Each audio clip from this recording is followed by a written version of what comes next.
Good morning વિદ્યાર્થી મિત્રો, એકલવ્ય કોમર્સમાં હાર્દિક સ્વાગત છે। ધોરણ 12 એસપીસીસી શેર બહાર પાડવા ચેપ્ટર આપણે ભણી રહ્યા હતા। બરાબર, હવે અગાઉના લેક્ચરમાં આપણે શું જોયું હતું કે ગેરકાયદેસર શેરની વેચણી એટલે શું, કે એના સંજોગો કયા કયા હોય, કયા કયા સંજોગોમાં અથવા તો કયા કયા નીતિ નિયમોનો ભંગ કરી અને શેરની વેચણી કરવામાં આવે તો એ વેચણીને ગેરકાયદેસર કહેવામાં આવે।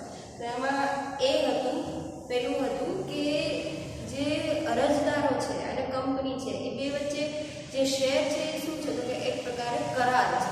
શેરની વેચણી જે કરવામાં આવે છે કોની વચ્ચે, તો કે અરજદાર અને કંપની વચ્ચે જે શેરની વેચણી કરવામાં આવે છે એનો મિનિંગ શું થાય કે બંને વ્યક્તિ અથવા તો બંને જે જૂથ છે એ શું કરે છે, એકબીજા વચ્ચે કરાર કરે છે।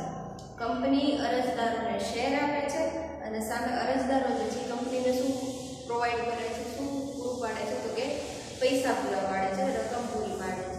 તો આવા જે કરાર કંપની અને અરજદાર બે કરે છે એ સંપૂર્ણ કરાર ક્યારે કહેવાય, તો કે એ કરાર કરવામાં જેટલી પણ આવશ્યક તત્વોની હાજરી હોય એને સંપૂર્ણ કરાર કહેવાય।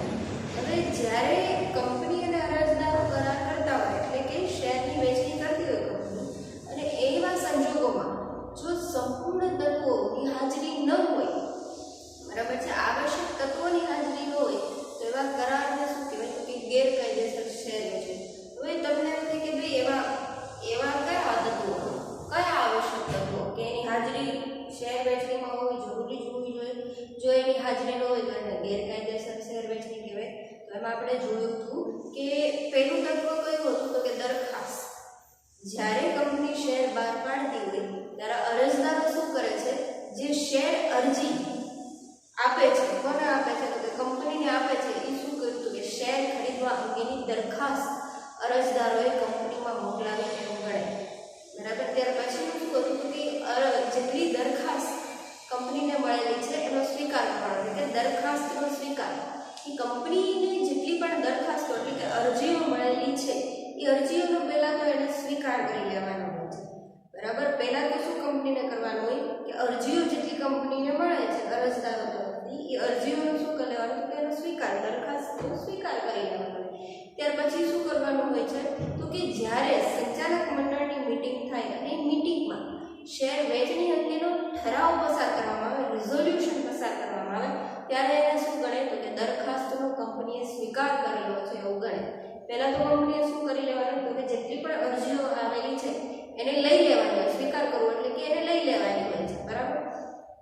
ત્યાર પછી જ્યારે કંપનીમાં સંચાલક મંડળની મીટિંગ કરવામાં આવે અને એ મીટિંગમાં ઠરાવ પસાર કરવામાં આવે એટલે કે રેઝોલ્યુશન પાસ આઉટ કરવામાં આવે તો એને શું કહેવાય, કે દરખાસ્તનો સ્વીકાર કરેલો છે એમ ગણાય। ત્યાર પછી શું હતું, તો કે દરખાસ્તની જાણ, જે કંપનીએ દરખાસ્ત સ્વીકારેલી છે એની જાણ અરજદારોને તો કરવી જ પડે, બરાબર। અરજદારોને કેમ ખબર પડે કે એને જે દરખાસ્ત એટલે કે અરજી મોકલેલી છે એ કંપનીએ મંજૂર કરેલી છે કે નહીં, તો જ્યારે કંપની દરખાસ્તનો સ્વીકાર કરી લે એટલે કે સંચાલક મંડળની સભામાં ઠરાવો પસાર થાય ત્યારબાદ શું કંપનીએ કરવાનું હોય છે, તો કે ત્યારબાદ જેટલા પણ કંપનીના અરજદારો છે એને જાણ કરવાની હોય કે એની દરખાસ્તનો કંપનીએ સ્વીકાર કરી લીધો છે, એટલે કંપની એને શું મોકલશે, તો કે મંજૂરી પત્ર મોકલશે। દરખાસ્તમાં અરજદારોએ શું લખેલું હોય, તો કે અરજદારને જેટલી સંખ્યાના શેર ખરીદવા છે, કેટલી રકમથી શેર ખરીદવા છે, અરજદારનું નામ હોય, એની જેટલી પણ વિગતો હોય બધી વિગતો, ડીમેટ ખાતા નંબર હોય, તો આ બધું દરખાસ્ત એટલે કે અરજીમાં લખેલું હોય છે, બરાબર છે। એનો કોન્ટેક્ટ નંબર એ પણ લખેલો હોય છે। તો કંપની શું કરે છે કે જેટલા પણ અરજદારોએ દરખાસ્ત મોકલેલી છે કંપનીમાં એને સામે શું મોકલે છે, એનો સ્વીકાર કરી એટલે કે સંચાલક મંડળની સભામાં ઠરાવનો પસાર કર્યા બાદ કંપની જે છે અરજદારોને મંજૂરી પત્ર મોકલે છે, એટલે એનો અર્થ એવો થાય કે અરજદારે જેટલી પણ સંખ્યાના શેર ખરીદવા અંગેની દરખાસ્ત અથવા તો મંજૂરી અરજી મોકલાવેલી છે એ અરજીનો કંપનીએ શું કરેલો છે, સ્વીકાર કરેલો છે, એની જાણ કોને કરે છે, અરજદારને કરે છે। કેવી રીતે કરે છે, તો કે મંજૂરી પત્ર મોકલાવીને કરે છે। ત્યાર પછીનું ચોથું તત્વ શું હતું, તો કે અવેજ। અવેજ એટલે તો કે જ્યારે કંપની અરજદારોને અરજીપત્ર મોકલાવે ત્યારે એમાં અમુક નાણાં અથવા તો રકમ જે છે અરજદારો પાસેથી મંગાવવાની હોય, અને જ્યારે અરજદારો એ અરજીપત્રમાં દર્શાવેલી રકમ કંપનીને ચૂકવે તો સમજાવું કે જ્યારે કંપની અરજીપત્ર મોકલાવે છે અરજદારને, ત્યારે એ અરજીપત્રમાં અમુક રકમ જે છે અથવા તો ચોક્કસ રકમ જે છે એ મંગાવેલી હોય છે, અને જ્યારે અરજદાર જે છે એ અરજીમાં દર્શાવેલી, અરજીપત્રમાં દર્શાવેલી રકમ કંપનીને ચૂકવે તો શું ગણાય? અરજદારે અવેજ ચૂકવેલું છે એમ ગણાય. તો જે ચાર તત્વો છે, બરાબર છે, એ ચાર તત્વોની ગેરહાજરી હોય શેમાં? તો કે શેર વેચણીમાં. તો એવા શેર વેચણીને શું કહેવાય? તો કે ગેરકાયદેસર શેર વેચણી. ત્યાર પછીનો સંજોગ શું છે? ત્યાર પછીની પરિસ્થિતિ શું છે? તો કે જે સંચાલક મંડળ જે છે એમાંથી કોઈ પણ સંચાલક જે છે એ અંગત રીતે શેરની વેચણી કરે, બરાબર. હકીકતે કંપની ધારામાં શું જોગવાઈ છે? તો કે કંપની ધારા મુજબ સંચાલક મંડળ જે છે એ જ તે શેરની વેચણી કરી શકે. સંચાલક જે છે એ સ્વયં રીતે શેરની વેચણી ન કરી શકે. માની લો કે કોઈ એક કંપની છે, એમાં 10 જણાનું સંચાલક મંડળ છે, એમાં હું પણ છું, બરાબર. હવે મારા રિલેટિવ એમ કહે કે મારે શેર જોઈએ છે કંપનીને, પણ આ બધી પ્રોસેસ બહુ લાંબી છે, હું તારી રીતે દઈ દે ને હું મારી રીતે શેર એને દઈ દઉં, તો એ શું ગેરકાયદેસર શેરની વેચણી થઈ ને? કે ભાઈ હું સંચાલક મંડળનો એક સભ્ય છું અને હું અંગત રીતે મારા રિલેટિવને શેર વેચી દઉં છું, તો એ અલ્ટિમેટલી શું થયું? ગેરકાયદેસર છે. ગેરકાયદેસર રીતે મેં શેરની વેચણી કરી, બરાબર. હકીકતે સંચાલક જે છે એ સ્વયં અંગત રીતે શેરની વેચણી કરવા માટે જવાબદાર નથી. કંપની ધારા મુજબ સંચાલક મંડળ જે છે એ જ તે શેરની વેચણી કરી શકે છે, બરાબર. ત્યાર પછીનો સંજોગ શું હતો? તો કે જે આપણે માન્ય શેર બજારમાં, માન્ય શેર બજાર એટલે એનએસસી અને બીએસસી, બરાબર છે. અગાઉ આપણે જોયું હતું કે જોગવાઈઓ શું કહે છે કાયદેસરની? તો કે ગમે જે શેર બજાર છે, માન્ય શેર બજાર, કે કંપનીએ માન્ય શેર બજારમાં પોતાના શેરની શું કરાવવાની? લિસ્ટ કરાવવાની, નોંધણી કરાવવાની હોય છે, બરાબર. હવે ગેરકાયદેસર શેર વેચણીમાં શું હોય? તો કે કંપનીએ માન્ય શેર બજારમાં શેર નોંધાવવા માટેની જે કાયદેસરની જોગવાઈઓ છે, એના નિયમો છે, એનું શું કરેલું હોય? ભંગ કરેલો હોય, બરાબર. આ સંજોગોમાં પણ શેર જે આવી શેર વેચણી જે થાય છે એને શું કહેવાય? તો કે ગેરકાયદેસર શેર વેચણી.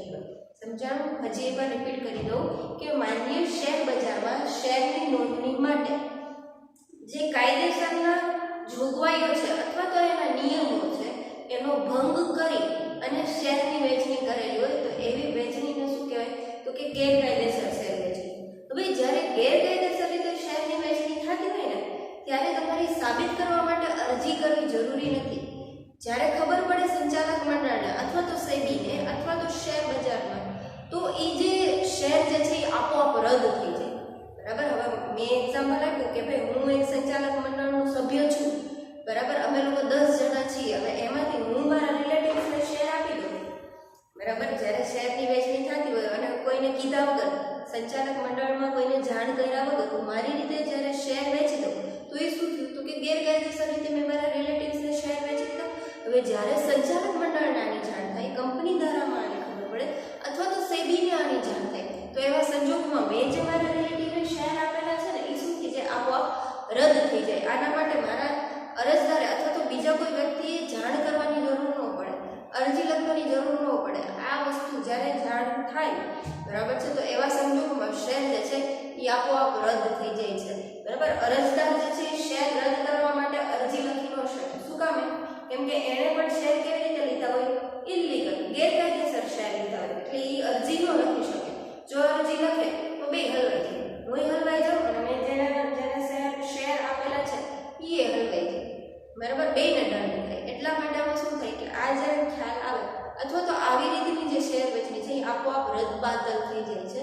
આવી શેર વેચણી જે છે એ માન્ય ગણાતી નથી. હવે આપણે થોડાક આગળ વધીએ આ ચેપ્ટરમાં. જોવાનું છે કે ભાઈ અનિયમિત શેર વેચણી અને ગેરકાયદેસર શેર વેચણી એ કહેવાય છે તો એક સરખી જ, પણ બે વચ્ચે થોડો ઘણો તફાવત છે. શું તફાવત છે? અનિયમિત શેર વેચણી એટલે શું અને ગેરકાયદેસર શેર વેચણી, બે જે શેર વેચણી છે એ કઈ રીતે અલગ પડે છે, એનો તફાવત શું છે એ આપણે અત્યારે જોવાનો છે. જોઈએ પહેલા તો શેર વેચણી. એમાં પહેલો મુદ્દો શું છે? તો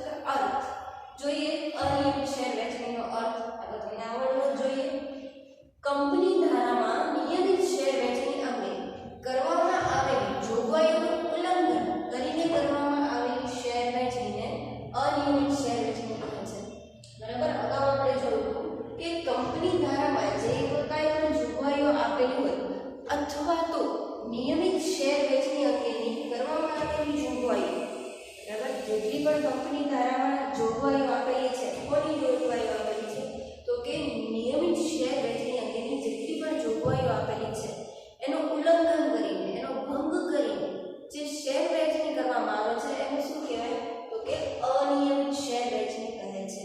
યાદ રાખજો, અનિયમિત શેર વહેંચણી એટલે શું કે કંપની ધારામાં જેટલી પણ શેર વહેંચણી અંગેની જોગવાઈઓ આપેલી છે એનું ઉલ્લંઘન કરીને અથવા તો એનો ભંગ કરીને, એનું પાલન કર્યા વગર શેરની વહેંચણી કરવામાં આવે એને અનિયમિત શેર વહેંચણી કહેવાય છે.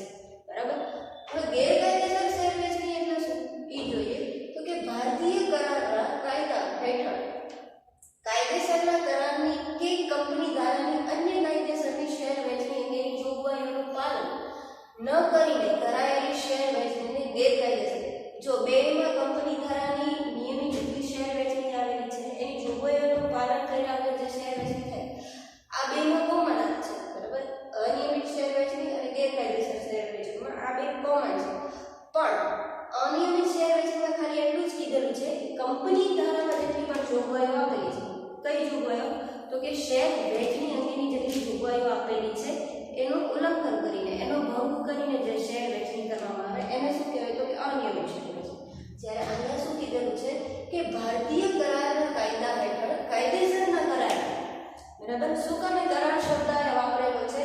આપણે અગાઉ જોયું કે ભાઈ જે શેરની વહેંચણી છે અથવા તો શેર જે છે, બરાબર, એ અરજદાર અથવા તો શેર હોલ્ડર, શેર ધારક અને કંપની વચ્ચેનો શું છે? કરાર છે. બરાબર. એક પ્રકારે બે વ્યક્તિ જે છે એ શું કરે છે? કરાર કરે છે. શેર આપી અને એની સામે જે અરજદારો છે એ શું કંપનીને પ્રોવાઈડ કરે છે તો મૂડી પ્રોવાઈડ કરે છે. બરાબર. તો આ એક પ્રકારે શું થઈ ગયું? કરાર થઈ ગયો. એટલા માટે કરાર શબ્દ વાપરેલો છે કે ભારતીય કરારના કાયદા હેઠળ કાયદેસરના કરારની કે કંપની ધારાની અન્ય કાયદેસરની શેર વહેંચણી અંગેની જોગવાઈઓ પાલન ન કરાયેલી શેર વહેંચણીને શું કહેવાય તો કે ગેરકાયદેસર શેર વહેંચણી કહેવાય છે. બરાબર. ભારતીય કરારના જેટલા પણ કાયદેસરના કરારોના નિયમ અથવા તો એની જોગવાઈઓ છે અથવા તો કંપની ધારાની જેટલી પણ જોગવાઈઓ છે, કઈ જોગવાઈઓ તો કે શેર વહેંચણી અંગેની જેટલી પણ જોગવાઈઓ છે, કોઈ પણ જોગવાઈ અથવા તો કોઈ પણ કાયદેસરના કરાર છે એનું પાલન કર્યા વગર.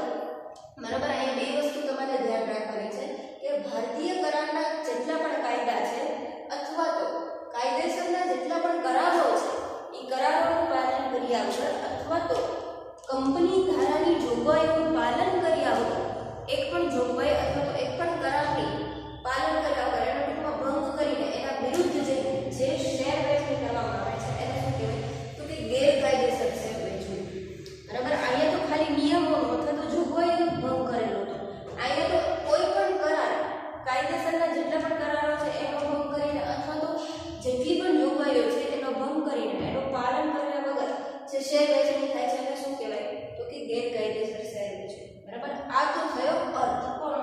કે અનિયમિત શેર વહેંચણી અને ગેરકાયદેસર બંને ભેગી ન કરી દેતા. બરાબર છે. બેનો અર્થ અલગ અલગ છે. અનિયમિત શેર વહેંચણીમાં ફક્ત કંપની ધારાની જોગવાઈઓનો ભંગ કરીને કરવામાં આવેલી વહેંચણીને અનિયમિત શેર વહેંચણી કહેવાય. જ્યારે ગેરકાયદેસરમાં શું કીધેલું છે તો કે ભારતીય કરારના કાયદા હેઠળ જેટલા પણ કાયદેસરના કરારો આવે છે એનો ભંગ કરીને અથવા તો કંપની ધારાની અન્ય કાયદેસરની જોગવાઈઓનો ભંગ કરીને જે શેરની વહેંચણી કરવામાં આવે છે એને ગેરકાયદેસર શેર વહેંચણી કહેવાય.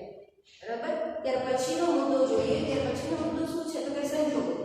કયા કયા સંજોગોમાં અનિયમિત અથવા તો ગેરકાયદેસર શેર વહેંચણી કરવામાં આવે છે? સંજોગો આપણે જોયા હતા એટલે તમને યાદ હોવા જોઈએ. અનિયમિત શેર વહેંચણીમાં કયા સંજોગો હોય છે તો કે વિજ્ઞાપન પત્ર નોંધાવ્યા પહેલા, લઘુત્તમ ધોરણો ભરાય તે પહેલા તેમજ નિર્ધારિત રકમ ન મળી હોય અને શેર વહેંચણી કરે ત્યારે થયેલી શેર વહેંચણી અનિયમિત શેર વહેંચણી બને છે. બરાબર. આપણે અગાઉ જોયું હતું કે ભાઈ સંજોગો કયા કયા હતા તો કે કંપની જે છે એ વિજ્ઞાપન પત્ર નોંધાવતી નથી. ક્યાં નોંધાવતી નથી તો કે જે રજિસ્ટ્રાર છે કંપનીના ત્યાં એક તો મોકલતી નથી, ત્યાં નોંધાવતી નથી અને બીજું સેબીમાં નોંધાવતી નથી. બરાબર. આપણે અગાઉ જોયું હતું કંપની જ્યારે વિજ્ઞાપન પત્ર બહાર પાડે, એડવર્ટાઇઝમેન્ટ કરતી હોય શેર વેચવા અંગેની, તો એ વિજ્ઞાપન પત્ર એને ક્યાં મોકલવાનું હોય છે? એક તો કંપની રજિસ્ટ્રારમાં અને બીજું ક્યાં તો કે સેબીમાં મોકલવાનું હોય છે. તો અહીંયા શું થાય છે, શું સિચ્યુએશન છે કે કંપની વિજ્ઞાપન પત્રક કે નોંધાવતી નથી અને બીજું કે નોંધાવ્યા પહેલા લઘુત્તમ ભરણું ભરાય તે પહેલા ટૂંકમાં અહીંયા લઘુત્તમ ભરણાની કાંઈ પણ મહત્વ રહેતું નથી. બરાબર, લઘુત્તમ ભરણું ભરાયા પહેલા અથવા તો નિર્ધારિત રકમ ન મળે હોય. આપણને ખબર હતી કે જ્યારે કંપની અરજી મગાવતી હોય, અરજદારો પાસેથી અરજી લેતી હોય ત્યારે જ તે કંપની શું કરે છે તો કે ઓછામાં ઓછા જે શેરની દાર્શનિક કિંમત છે એના 5% અથવા તો સેબીએ જે નિર્ધારિત કરેલી રકમ છે એ શેર અરજીની સાથે મંગાવવાની હોય છે. જ્યારે આને શું કરે છે કંપની કે નિર્ધારિત કરેલી રકમ અથવા તો જે ઓછામાં ઓછા 5%ની રકમ જે મંગાવવાની હોય છે કોની તો કે શેરની દાર્શનિક કિંમતની ઓછામાં ઓછી 5% અથવા તો સેબીએ જે નિર્ધારિત કરેલી રકમ છે એ કંપની મંગાવતી નથી. તો એવા સંજોગોમાં, એવી સિચ્યુએશનમાં જે શેરની વહેંચણી કરવામાં આવે છે એને શું કહેવાય તો કે અનિયમિત શેર વહેંચણી કહેવાય. હજી એકવાર સમજી લેજો કે વિજ્ઞાપન પત્ર કંપની કે નોંધાવતી નથી. બીજું કે અહીંયા જે આવી પરિસ્થિતિ છે અથવા તો આ સંજોગો છે એમાં લઘુત્તમ ભરણાનું કંઈ મહત્વ રહેતું નથી. બરાબર, કંપનીમાં લઘુત્તમ ભરણું હોય કે ન હોય કાંઈ વેલ્યુ રહેતી નથી. છતાં કંપનીમાં લઘુત્તમ ભરણું હોય કોઈ કંપની શેર પોતાના જે છે વેચી દે. હકીકત અહીંયા શું કીધેલું હતું કે ભાઈ કંપનીમાં ઓછામાં ઓછું 90% ભરણું તો હોવું જોઈએ. અરજીઓનું ભરણું 90% હોવું જોઈએ. જો 90%થી ઓછું એટલે કે લઘુત્તમ ભરણું હોય તો એવા સંજોગોમાં કંપની જે છે પોતાના શેર વેચી શકે નહીં. પણ અહીંયા શું છે, અહીંયા તો એનાથી વિરુદ્ધ જ છે કે ભાઈ કંપનીમાં લઘુત્તમ ભરણાની કાંઈ એટલે કાંઈ વેલ્યુ રહેતી નથી, મહત્વ રહેતું નથી. ત્યાર પછી શું કીધેલું છે કે કંપનીએ જે શેર અરજીની સાથે ઓછામાં ઓછી દાર્શનિક કિંમત કોની તો કે શેરની દાર્શનિક કિંમતના ઓછામાં ઓછા 5% અથવા તો જે નિર્ધારિત કરેલી રકમ શેર અરજી સાથે મંગાવવાની હોય છે એ રકમ જે છે મંગાવેલી હોતી નથી. અને એવા સંજોગોમાં કંપની જે છે એ શેર વેચણી કરે છે તો એ શેર વેચણીને અલ્ટિમેટલી શું કહેવાય તો કે અનિયમિત શેર વેચણી કહેવાય છે. હવે ગેરકાયદેસર શેર વેચણીની શું છે સંજોગ, કઈ પરિસ્થિતિમાં ગેરકાયદેસર શેર વેચણી થઈ શકે જોઈએ તો કે અરજદાર દ્વારા દરખાસ્ત ન થઈ હોય કે કંપની દ્વારા દરખાસ્તનો સ્વીકાર ન થયો હોય કે દરખાસ્ત સ્વીકારવાની જાણ કંપનીએ કરેલ ન હોય કે અવેજનો અભાવ હોય ત્યારે ગેરકાયદેસર શેર વેચણી કરે. આપણે અગાઉ જોયું કે ભાઈ કયા કયા સંજોગોમાં ગેરકાયદેસર શેર વેચણી થાય અથવા તો એની પરિસ્થિતિ શું હોય, કઈ સિચ્યુએશનમાં આ જે છે ગેરકાયદેસર શેર વેચણી એ પોસિબલ. તો આપણે જોયું કે ભાઈ આ જે કરાર છે સંપૂર્ણ ક્યારે ગણાય તો કે 4 તત્વોનો હાજરી હોય ત્યારે. બરાબર છે, જે મહત્વના તત્વો છે એની હાજરી હોય ત્યારે. અને જ્યારે આ તત્વોની હાજરી હોય, આ તત્વોમાંથી ગમે એકની અથવા તો તત્વની તે હાજરી હોય તો એને શું કહેવાય, સંપૂર્ણ કરાર ગણાતો નથી. તો એ સંજોગ આપણને અહીંયા દર્શાવેલું છે કે પહેલું તત્વ શું આપેલું હતું તો કે દરખાસ્ત.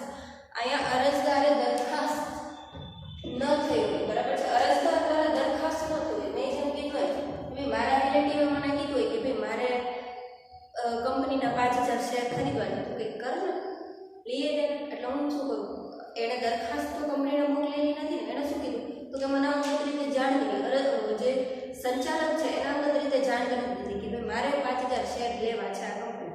તો શું કરું કે કંપનીના 5000 શેર કંપનીમાં ગોટાળો કરીને એને આપી. બરાબર છે, કાંઈ પણ આગા પાછું કરી તો શું થયું, અરજદારને દરખાસ્ત કરવાની જરૂર ન પડે, એને દરખાસ્ત જ નથી કરેલી. હવે જ્યારે કંપનીમાં દરખાસ્ત થઈ નહીં હોય ત્યારે શું થાય તો કે એ કંપનીએ દરખાસ્તનો સ્વીકાર રીતે કરેલો નહીં હોય. હવે કંપનીએ જ્યારે દરખાસ્તનો સ્વીકાર કરેલો ન હોય તો સ્વાભાવિક છે દરખાસ્તની જાણ પણ ન કરેલી હોય. તો એવા સંજોગોમાં જે શેરની વેચણી થઈ છે તો એ શેર વેચણીને શું કહેવાય કે ગેરકાયદેસર શેર વેચણી ગણાય છે. હજી એક વાર સમજી લેજો કે અરજદાર દ્વારા દરખાસ્ત ન થયો, અરજદારે જે શેર અરજી જે છે એ કંપનીને મોકલાવેલી ન હોય, થઈ જ ન હોય અરજી કાંઈ પણ રીતે. તો હવે કંપનીમાં કોઈ અરજદારે શેરની અરજી મોકલાવેલી ન હોય તો કંપનીને થોડી ખબર છે એ અરજીને થોડી કંપની સ્વીકારવાની હતી, એ અરજી કંપની સ્વીકારશે નહીં. ત્યાર પછી શું થશે તો કે કંપનીને અરજી મળી નથી તો એનો સ્વીકારવાનો પણ સવાલ ઊભો થતો નથી. અને જે દરખાસ્તની જાણ છે એ પણ કંપનીએ કરેલ ન હોય. તો આવા સંજોગોમાં અથવા તો અરજદારે અવેજ જ ભરેલો, અવેજ એટલે શું કે જ્યારે કંપની અરજી અથવા તો દરખાસ્ત મંજૂર કરે અને એની જાણ કોને કરે તો કે અરજદારને કરે, અને જે એમાં કંપની શું કરે છે તો કે ચોક્કસ રકમ અથવા તો અમુક રકમ